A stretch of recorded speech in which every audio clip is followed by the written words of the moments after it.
Good evening and welcome to Spirit Radio. I am your host, Willie Hassel. Along with my co-host, Lynne Nickerson, we will take you on a journey into the unknown where the paranormal becomes the normal. A journey to a world cloaked in darkness where reality becomes a thin veil. So sit back, relax, and join us as we venture into the shadows, the darkness, the unknown, and back.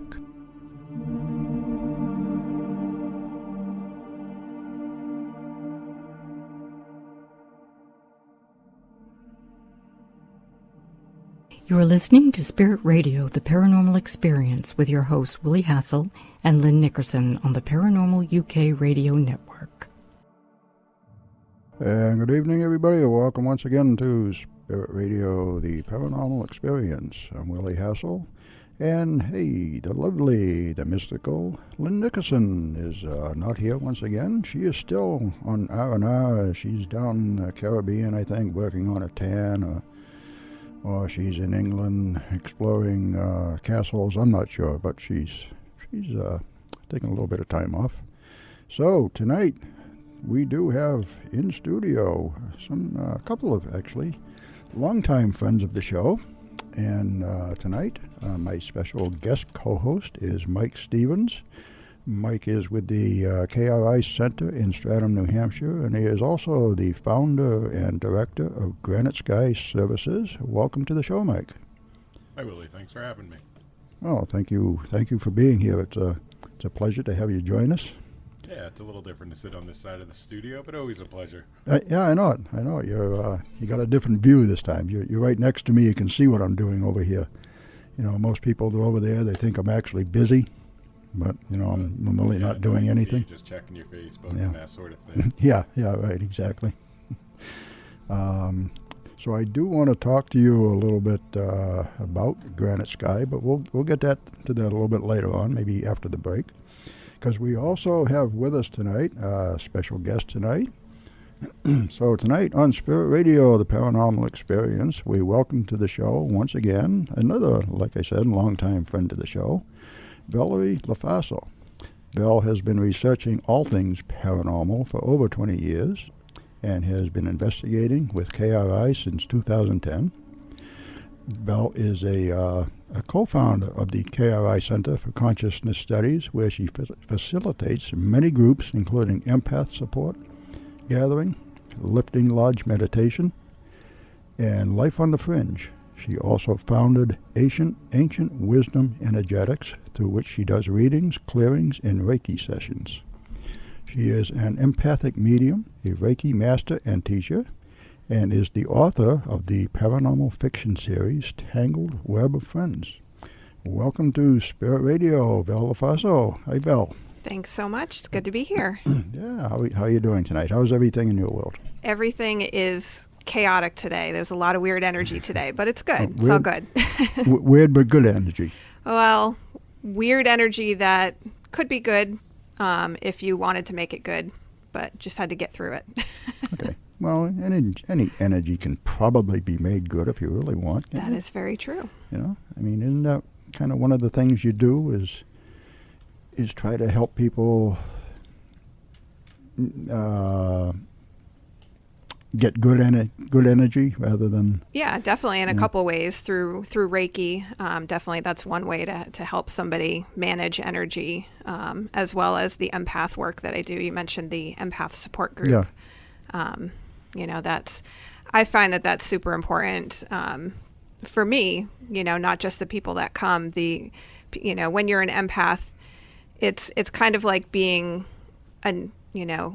flayed and skinned and turned inside out, and you're constantly sensitive to everything around you. Yeah, even when you don't want to be, huh? Exactly. Yeah. And there are ways to manage that, and helping, other people learn some of the methods is one of the things that I do. And it's good to give other empaths a place to go to talk to empaths and kind of sometimes commiserate together, oftentimes just bond and make friends and just, be with like-minded people. Yeah. And I do want to mention if anybody has a question for Val, You can call us at 603-430-9722, or you can text the questions to that same number, 603-430-9722.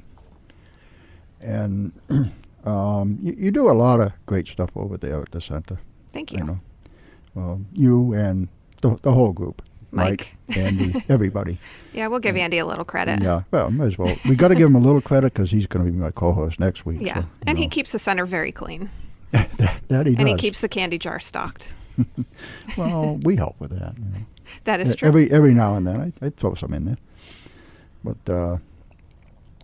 well, besides the empath support group, what is lifting lodge meditation exactly? That is, it's a meditation event where the attendees just sit quietly in meditation while I raise the energy of the space, and that allows your spirit guides and loved ones easier access to you, so they can do healing work or bring you messages that you need.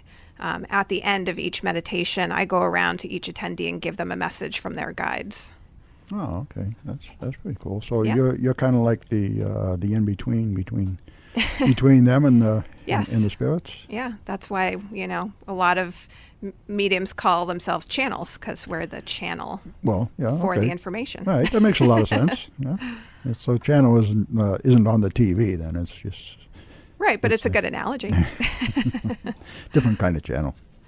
So Yeah, I mean, and Val does a lot of great stuff, at the front of the room, but also behind the scenes. She's always, keeping the place together, and me and Andy on track. So yeah. But it didn't make the bio, but you just started a new group, Women in the Paranormal, which is really empowering women to get out there and do this stuff in such a man-driven field, which I think is great. Yeah. I actually forgot about that, which is shame on me for that. And we just had our first field trip over the weekend, because it's not just a sit down and discuss things group. It's let's get out and actually explore things. So a group of 5 of us went to Fort Stark in Newcastle, which is a very popular location with a lot of weird energy. And we just kind of wandered around to see what we could feel and compared notes. And I was just there last week. Yeah. I think it was. Yeah, I think I saw your kind of pictures. A neat place. It is. It's definitely a neat place. I've been going there for years. I don't even know how many years, probably as long as I've lived in Portsmouth, which is about 10 years now. The energy is definitely interesting, and there's definitely something spiritual there. But where you can't access most of the buildings, it's kind of hard to really dig into what's happening. Yeah. Do you think it's haunted, or just... There's definitely a lot of residual energy. One of the things that all of us ladies who were there this weekend agreed on was that it felt kind of sad there. A couple of us felt sick.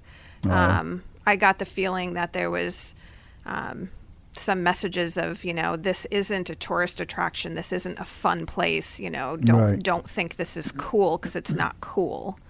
But yeah, it was basically a coastal watch station back in the war, right? I mean, there was never any action there or anything, but I suppose much. The museum was open the day we were there, and we went in, and the man who was volunteering that day mentioned there's a couple really large holes up on the longer building, and there were apparently some very large guns in those spaces at one point, and one of them was fired once. And only once, and that one time it apparently shattered the windows in the Wentworth by the Sea. Oh, really? Yeah.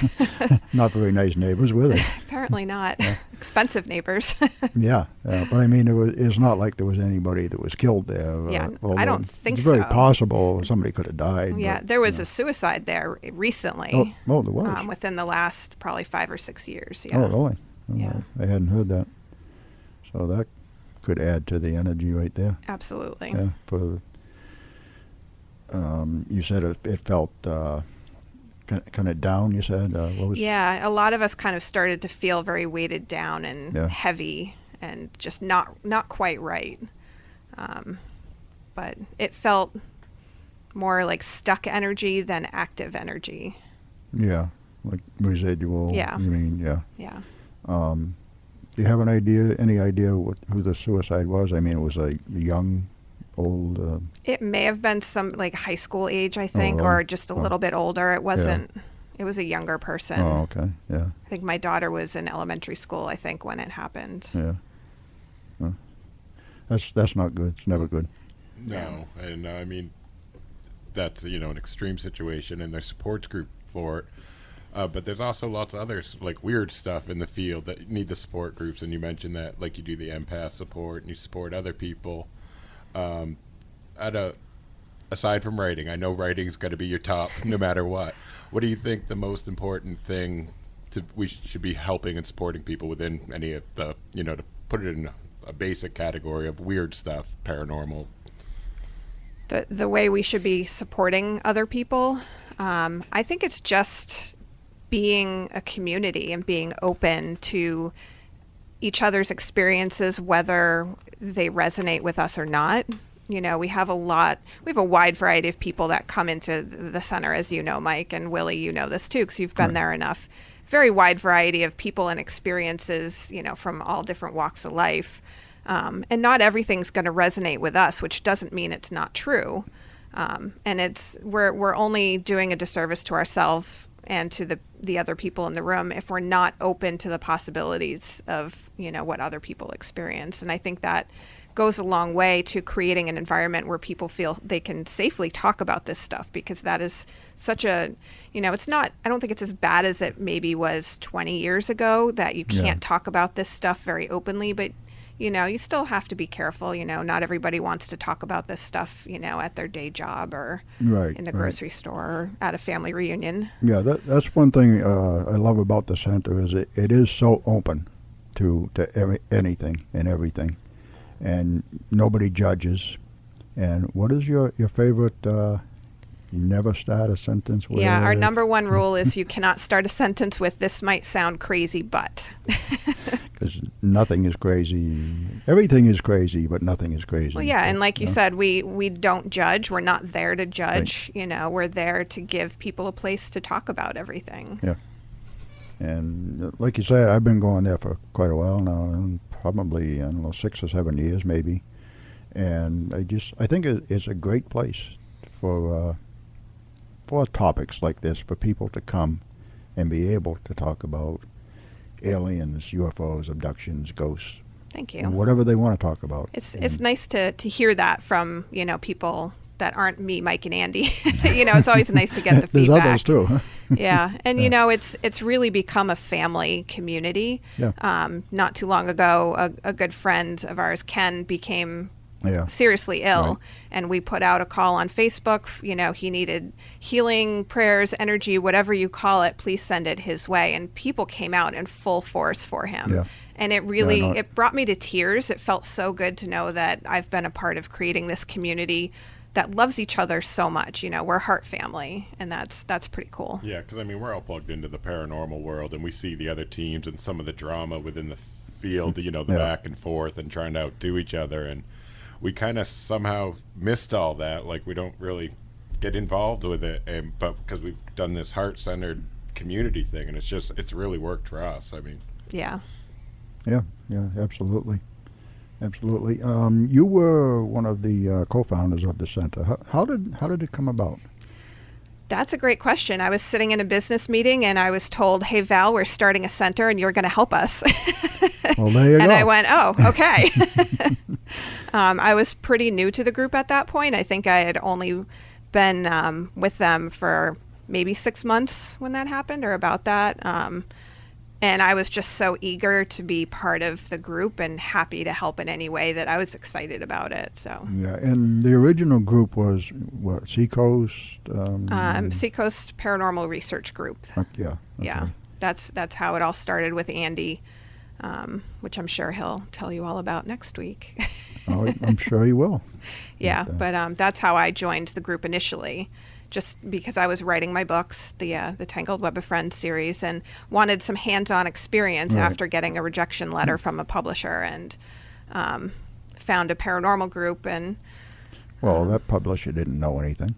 No, Obviously. I'm sure they regret it now. I'm sure they do. It's a great series of books. Thank you. for a younger audience. It's technically a young adult series, but I'm pretty sure the majority of my audience is not young adult. Yeah. Well, it's kind of written for the younger adult, but it's pretty much for everybody. Yeah, right? it really is, and that's what I always say, and the way they're not just ghost stories, they're stories about relationships, and they just happens to include relationships with ghosts. Yeah. And, everybody, my daughter read the first book when she was 10 and she liked it. And, so she was looking at it from the perspective of somebody who would be a teenager eventually. And teenagers are reading it from the perspective that they are teenagers like the characters. And older people are remembering what it was like for them to be teenagers. So, everybody can relate to it on some level. Yeah. It's a very good series of books. There's 2 out now. Yes. And 1 more on the way. Yes, the first 2, Summer Camp and The Witches of Fishkill Pond, are out. The 3rd book is The Last Hour. That should be out, I hope, within the next few months in print and hopefully in ebook. All right. Okay. Are the 2 that are out now, are they available now on... They are currently not available. There's some issues with our printer that I'm working on resolving, but I'm hoping again within a month or 2 to have that resolved and also have them in ebook, which they have only been available in print so far. Yeah, a lot of people do like the ebooks. I know I do. Yeah. Just because they take up less room. Yeah, exactly. It's easier to carry around a stack of books. yeah, and carry around 100 books in the pocket, Yeah. But, then, no, go ahead, Mike. Oh, well, you got involved with the group and the ghost hunting for first-hand experience. Did you have any experience that's added to the later books? Great question, Mike, since you were there for a good majority of it. Yeah, I think the most scarring part of, investigating at first was the fact that my first 2 investigations, there was no working bathroom in either location, which was not fun. The second investigation that we did was Rolling Hills Asylum, or that I did with you guys because you had investigated long before that. But that was a really interesting place and definitely influenced my writing quite a bit. Because so many different things happened. We had, I was just learning about my empathic abilities at that point. I was picking up on things that ghosts were saying and that the staff was thinking about some of the people there. And that was confirmed by Bo, who was the team medium at the time. And that was really empowering for me to be like, oh, I was picking up on what you just said. Like, I didn't know that's what that was. And then we had Andy, who was momentarily jumped by a spirit and altered, and everyone agreed he just did not look right. His eyes were glassy, like he was drugged. I don't know, Mike, you want to explain your perspective of that? Well, I mean, it doesn't work so well for radio, but Andy's, 5'6". 5'6". I'm 6 foot. You would never confuse that he is taller than I am. And he looked me dead in the eyes and swore that he was taller than me. And that's when we're like, oh no, something is wrong. Yeah, and didn't you say when he and I were walking down the hall that you thought I had somebody else with me, not Andy? His whole demeanor, we thought maybe you were walking with one of the staff members or something. Yeah.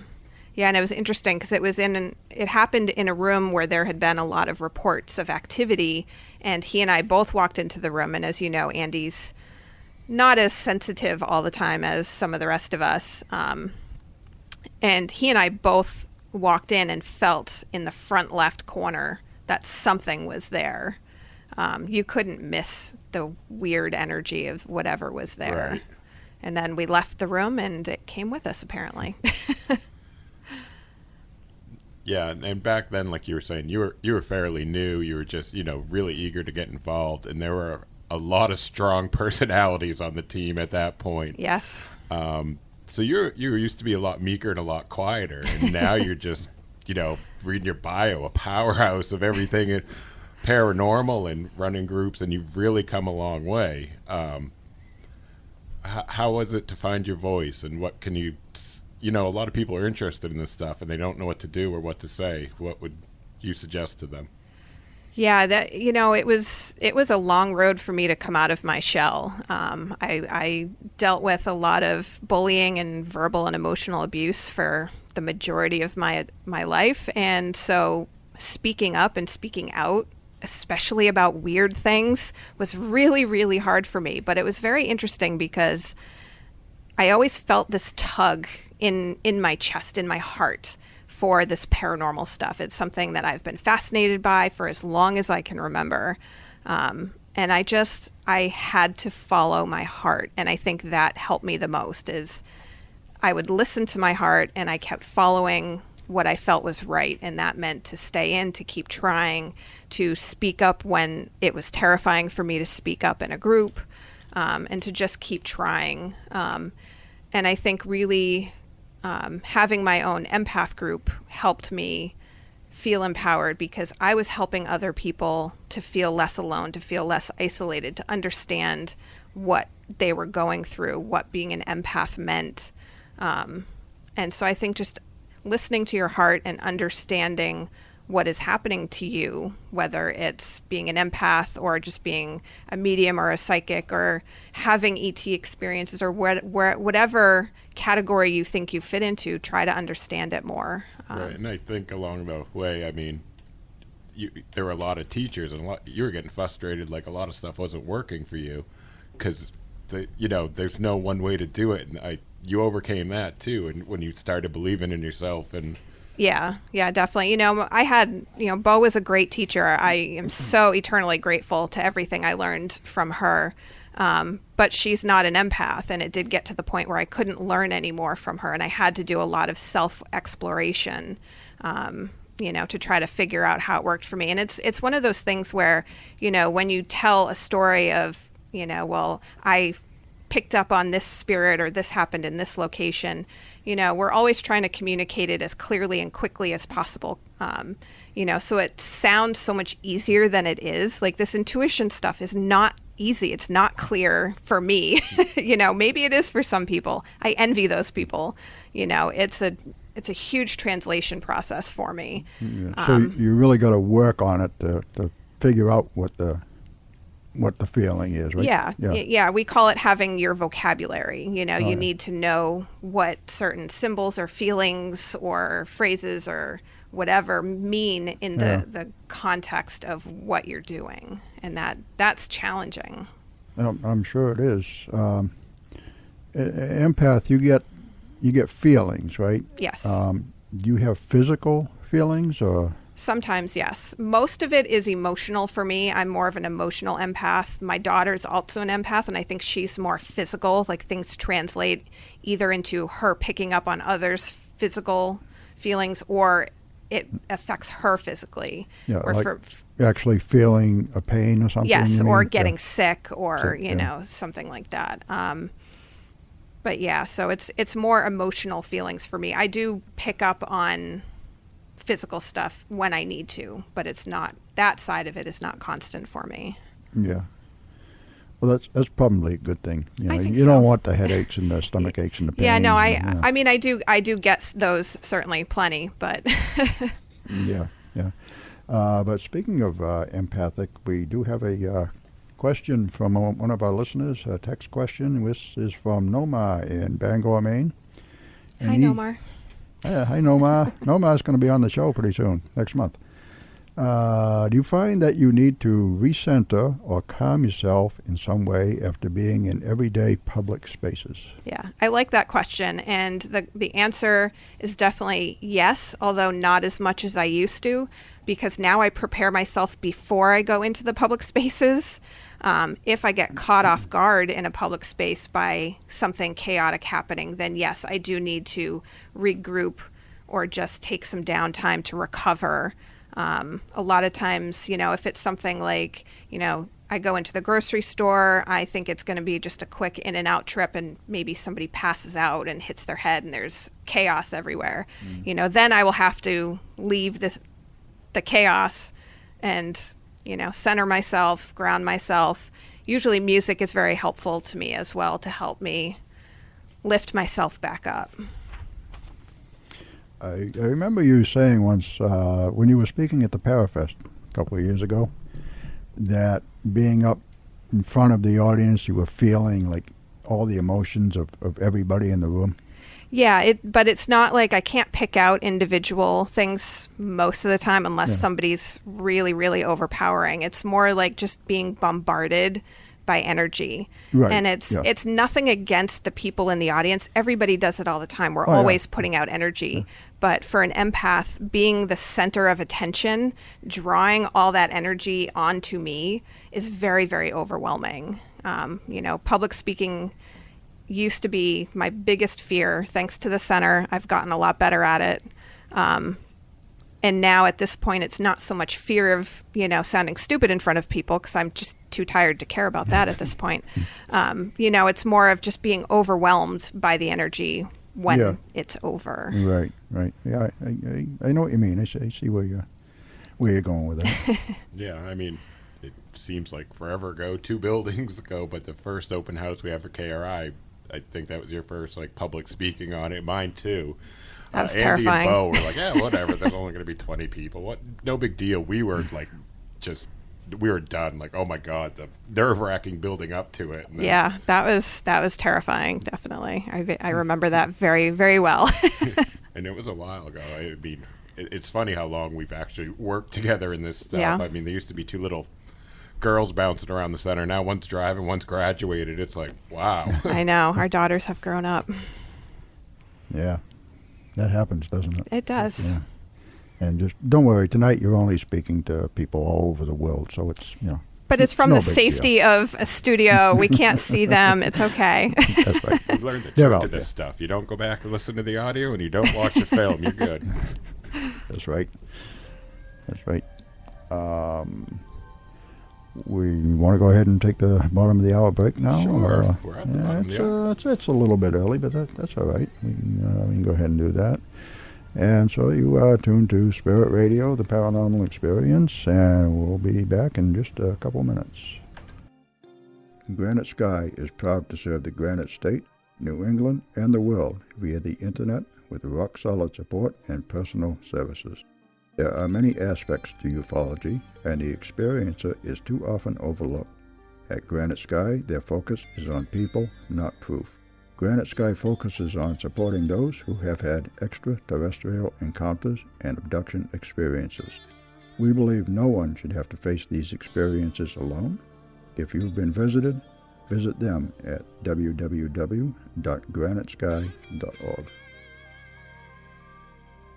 Supernatural Magazine, one of the UK's top paranormal magazines, provides support to Spirit Radio, the Paranormal Experience.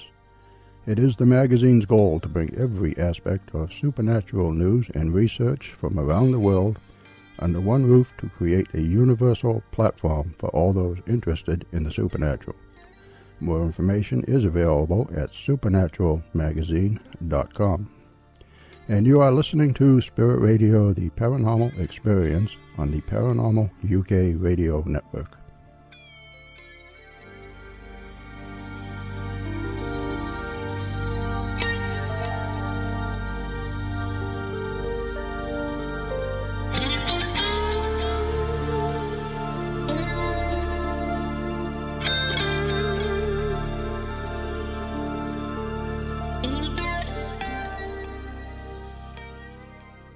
Welcome back to Spirit Radio, the Paranormal Experience. I'm Willie Hassel, and the mystical Lynne Nickerson is, she's still on a little bit of R&R down sunning herself in the Caribbean. And so tonight my guest co-host is Mike Stevens from KRI Center and the founder of Granite Sky Services. Our guest is Val LaFaso. Mike, you want to tell us a little bit about Granite Sky, how that came about, and what you do? Yeah, sure. Basically, it's support services for anybody who's had any type of alien encounter. It doesn't necessarily have to be an abduction, a negative experience. And, there's no one set way of doing things. Everybody's had a different experience. Everybody processes the experience different. So, it's really individualized one-on-one, and it's, and that's kind of more behind the scenes and private. And then there's, open to the public support groups and things like that.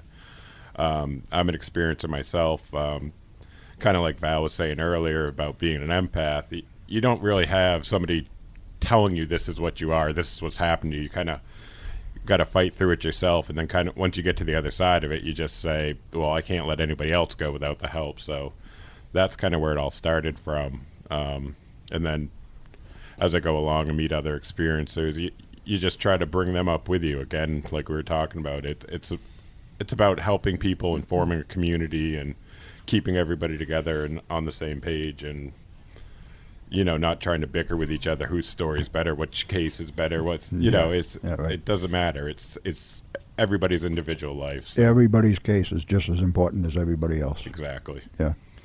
And so you do one-on-one counseling, you said? Yeah, I do. I spend a lot of. I know a lot of people locally, but I also, I'm on the phone with people all over the country at the same time too.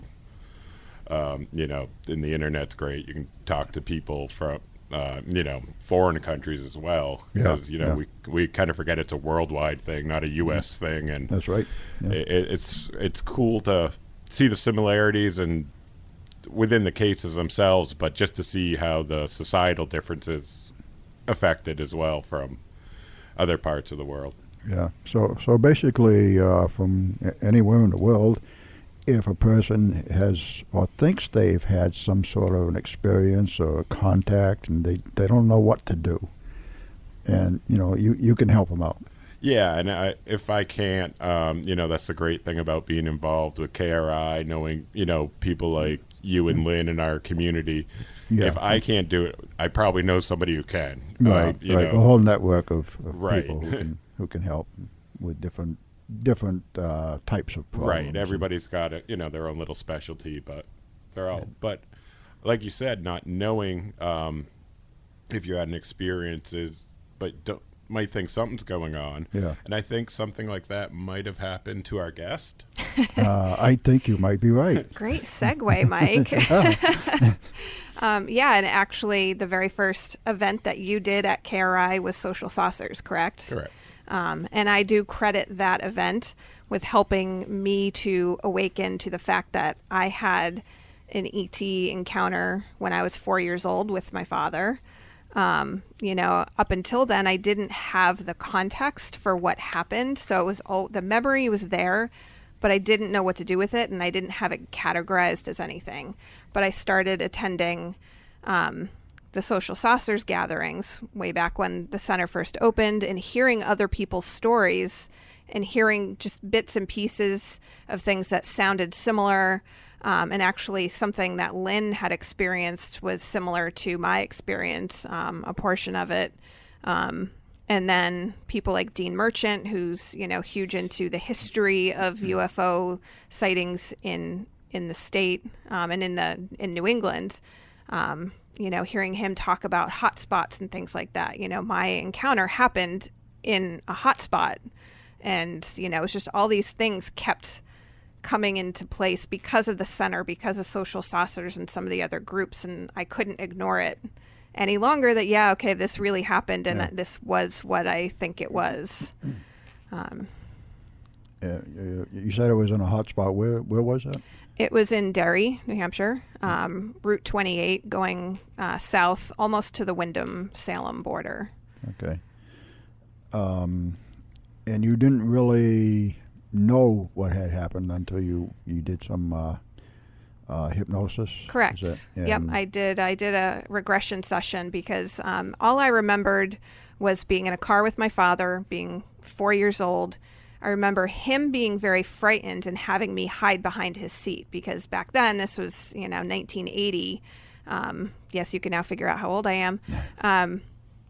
Little kids at the time would sit in the front seat, at any age without a seatbelt on. Yeah, so right. I remember, climbing into the back of the car and hiding behind his seat because that's what he wanted me to do. It was nighttime. I remember a green glow coming from behind the hill. And I remember being not concerned. I wasn't afraid, but I was afraid because my father was afraid. And the green glow is weird because it's in a place where even to this day there aren't traffic lights. It's not. Yeah. That's not what it was. Right. Yeah. You can rule out traffic. Yes. Yeah.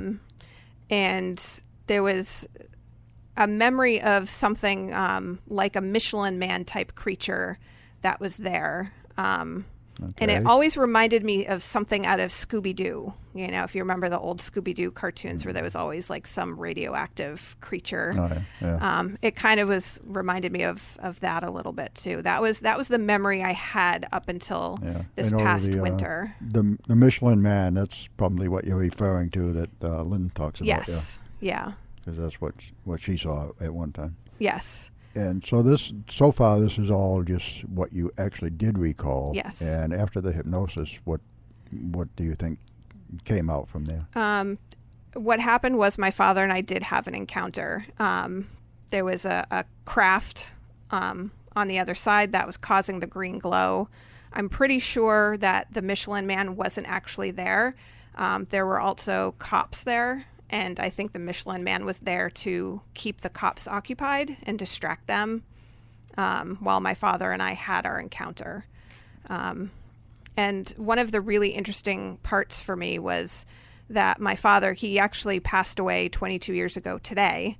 So I've never been able to have a human conversation with him about this. I've had intuitive conversations with him about it, but that's very different.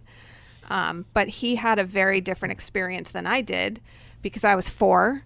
I was naive and trusting and very open, and I wasn't afraid. He was afraid, not because it was a bad experience, but because he had lived for, I think, 34, 36 years at that point. And so he had that conditioning that we get as we age that, any encounter like this is scary and bad and, something you don't want to be involved in. So his experience, what I learned from the regression was that he was frightened, and I was having a great time. Oh, you thought it was a ball, huh? I did. I had a great time. What was the nature of the encounter? I mean, was it just like an encounter you saw something, or was there contact? There was contact. I believe it had to do with that my father and I don't know for a fact that my father was also an empath, but I'm fairly certain that he was when he was alive. And I think it had to do with that we were chosen because we're empaths. And it was about helping to teach other people on this planet unconditional love and empathy. I believe that's what they wanted us to do. So it's that family thing. It kind of goes down from generation. And you say your daughter is an empath. She is. Yep. Has she had any UFO experiences? We believe so. She thought she saw a UFO one time on our way to the KRI Center. We had stopped at Dunkin' Donuts and were pulling out onto Route 33 to go south. And she didn't tell me until later that night that she saw something that she thought was a UFO. So I couldn't look and help her verify. But she was scared. And now at this point, it's been, 6 years or so since she had that sighting. Now she's like, oh, I think it was a plane. But I think that's her teenage mind wanting to. I have a picture she drew of what she saw when she saw it, and I saw almost the exact same thing. It wasn't a plane, less than a mile down the road from that, a couple days, a week tops. And that's the other thing I wanted to bring up. Well, 2 things, I guess, real quick.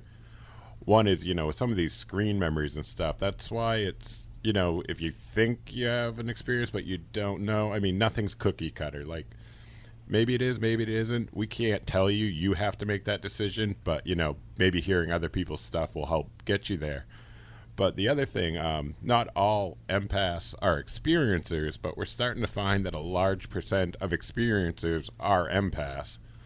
Yeah, I've definitely found that a lot of the people that have come into my empath support gathering have had UFO or ET encounters in some way.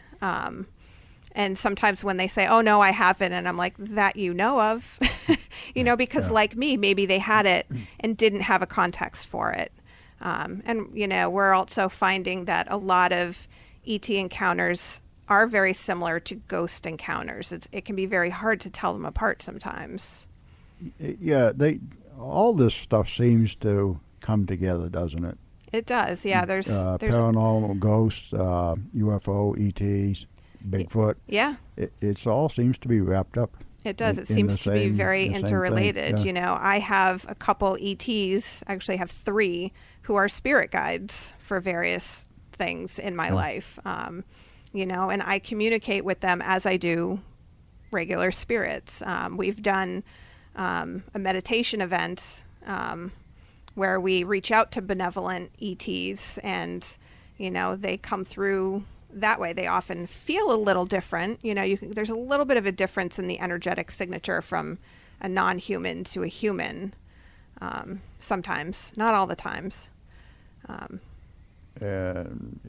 If it's not all that different, how do you know which is which? I mean, how do you know it's an ET? Well, that's one of the ways I feel really lucky as an empath. I feel like I can feel the core of whatever I'm encountering, whether, that we had an investigation one time at a house out in Western Massachusetts where I was training to use my intuitive skills, and I was following the medium around while she did her walkthrough, and she encountered a little boy who was telling her this story of being abused and being called a demon by his mother, and she was just horrible to him, and it was an awful life, and next thing we know, he's assaulting her and biting her.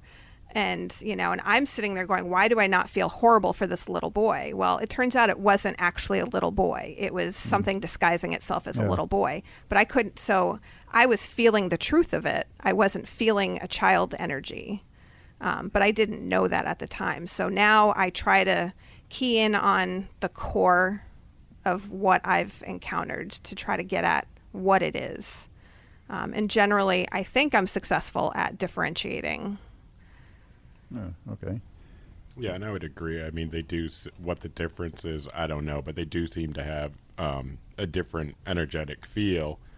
And on top of that, we've run into stuff that doesn't fit either category, and we have no idea what it was. Yeah, that was fun. Our supposed Bigfoot hunt. That was Mike, Andy. Up on the mountain up there? Yep, up on a mountain in Jackson. Mike, Andy, and your daughter. We put out some Bigfoot calls, and it was just kind of a lark. We didn't really think anything would happen. And these Bigfoot calls played over one of those Bluetooth speakers, and the energy changed, and it got really, really creepy, for the lack of a better word, Andy's favorite word. We all felt very uncomfortable. We felt very vulnerable. And we all ended up running inside the cabin and bolting the door to hide from whatever it was, even though whatever it was could have gotten in if it really wanted to. Yeah, the door wasn't going to do much. No. And I was the only one using my intuition at that point. So I was spending time inside the cabin trying to get a feel for what we were encountering. And all I could tell was that it was nothing I'd ever encountered before. It was not human. I don't think it was ET. I don't think it was Bigfoot. But I don't know what it was. Speaking of Bigfoot, though, now that it's come up, what do you think? Interdimensional creature?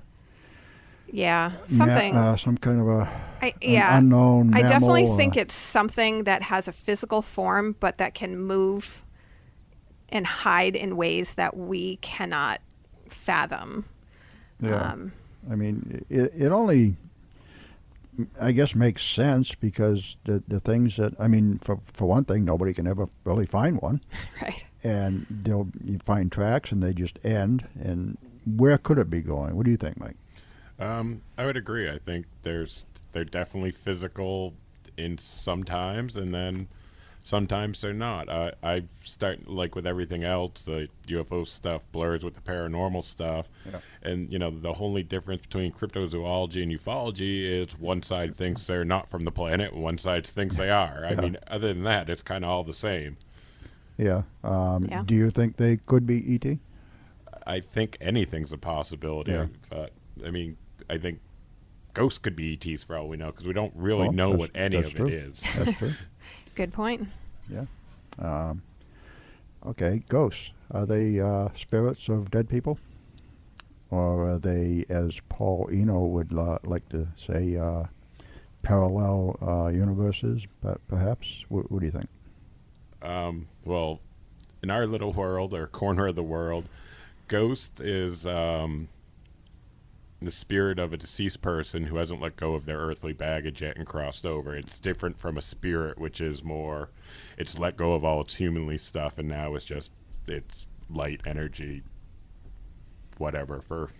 Yeah. But I do think that, I've listened to Paul and Ben's lectures many times and read some of their books, and I think they're onto something, but I don't think that can explain everything. And I think even Paul admits that not all ghosts are this multiverse crossovers or whatever. But I think, there are definitely instances where that's a possibility. Yeah. I may be interpreting his multiverse the wrong way, but it kind of makes sense to me, like the theory of all time is happening at the same time. Yep. There is past, present, and future. And rather than a ghost or a spirit, whatever you want to call them, being a ghost of a dead person, is it someone in a alternate, the past, or even the future, intersecting with our time and just kind of bleeding through?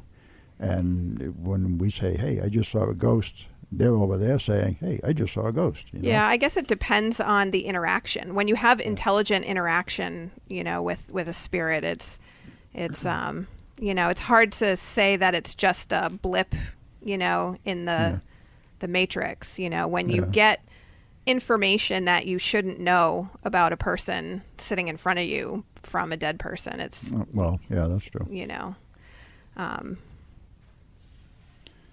I don't know. It boggles the mind, really.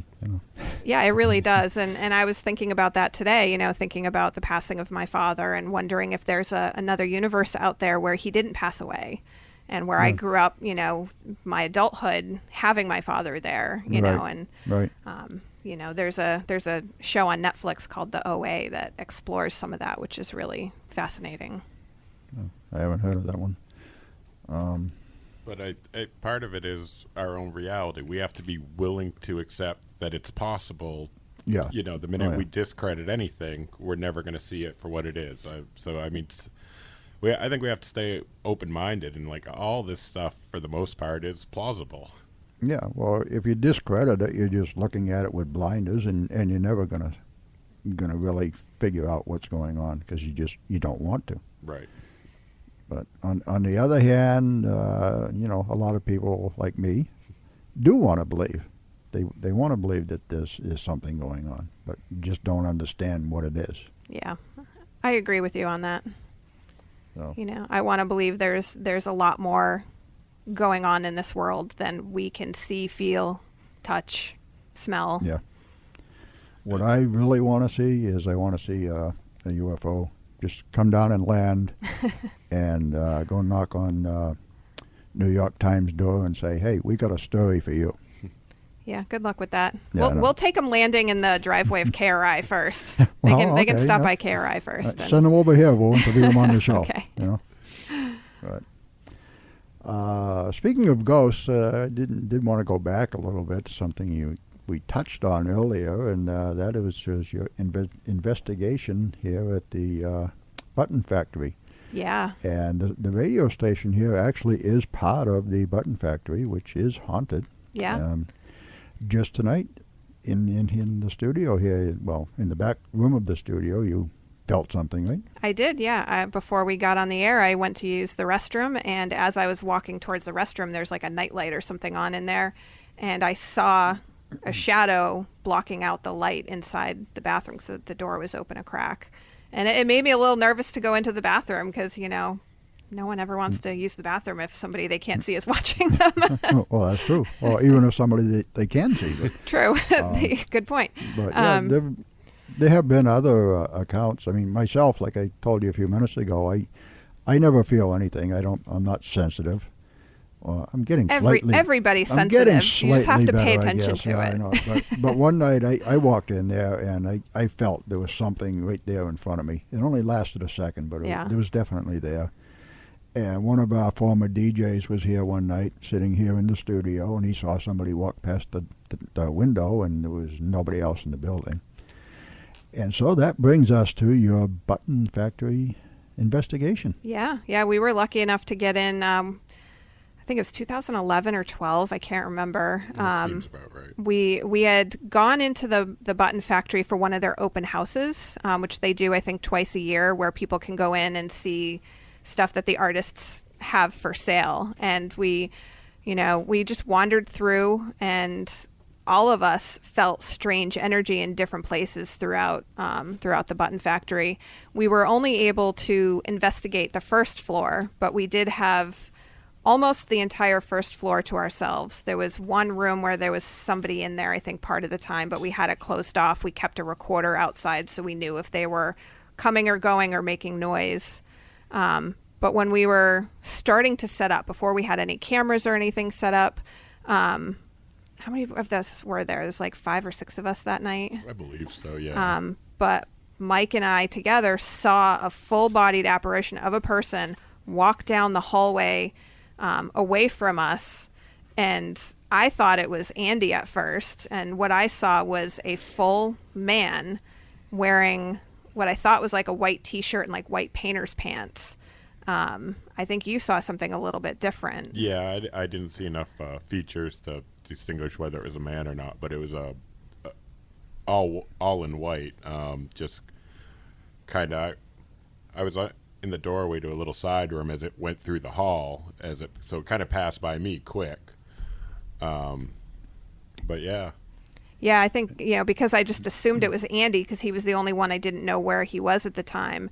He was in the opposite direction once we kind of shouted, "Hey, where is everybody?" And he was wearing black.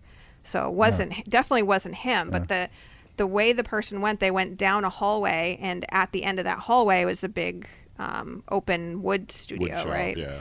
And they took a left turn into a wall. There's no door there. There's no window there. It's a wall. And they disappeared.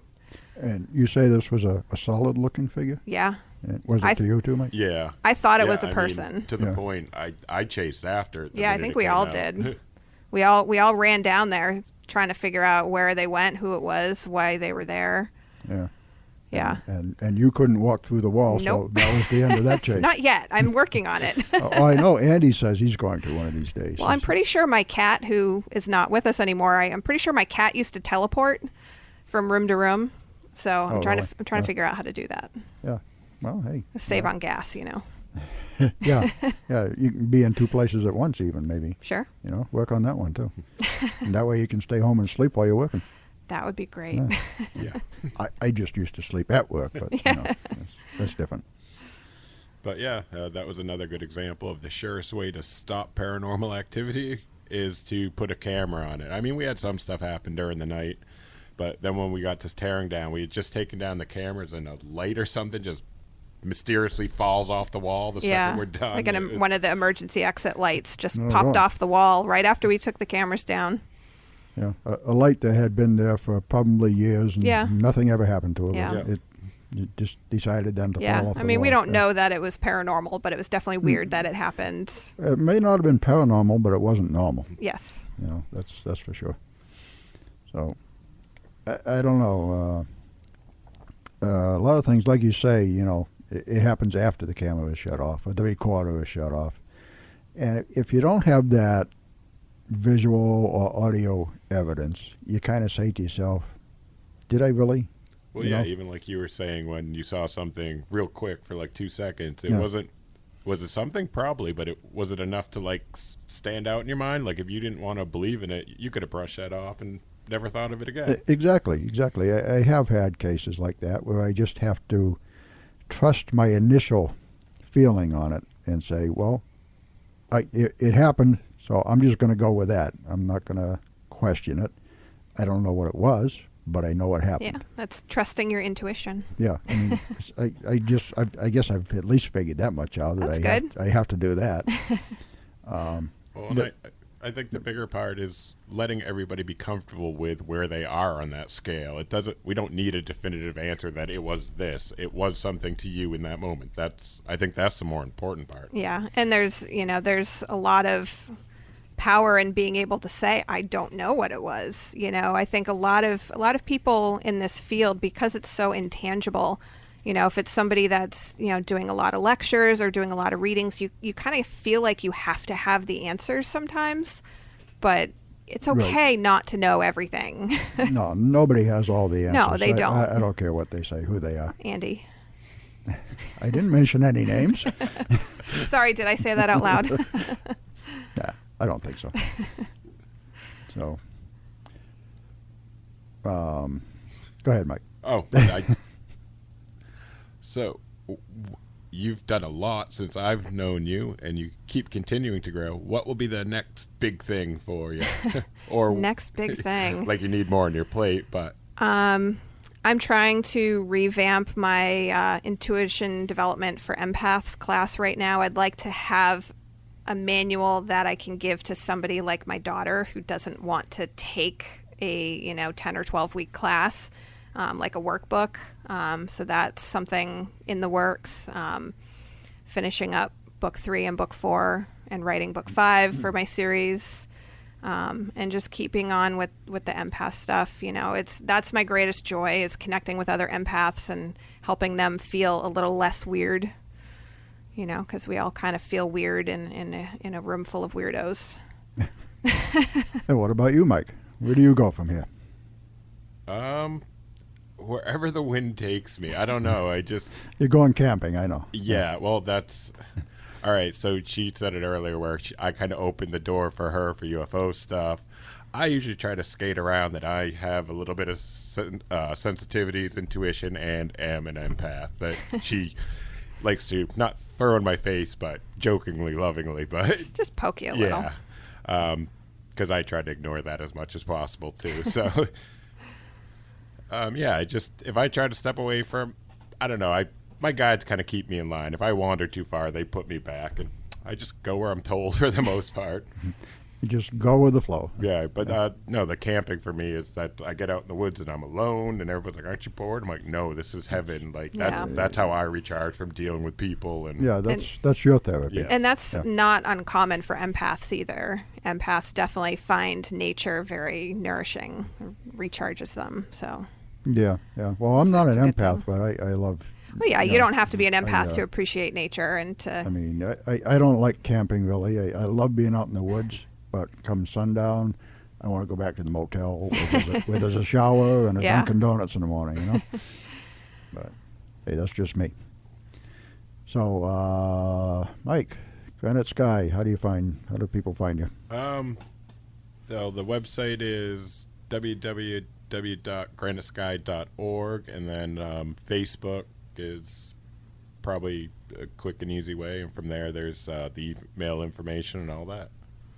Okay. Val, any contacts to give out? I don't have a website yet, but hopefully that'll happen eventually. But I can be found on Facebook as Valerie Lofaso Writer or Ancient Wisdom Energetics, and Mike and I are both reachable on Facebook through KRI Center for Consciousness Studies.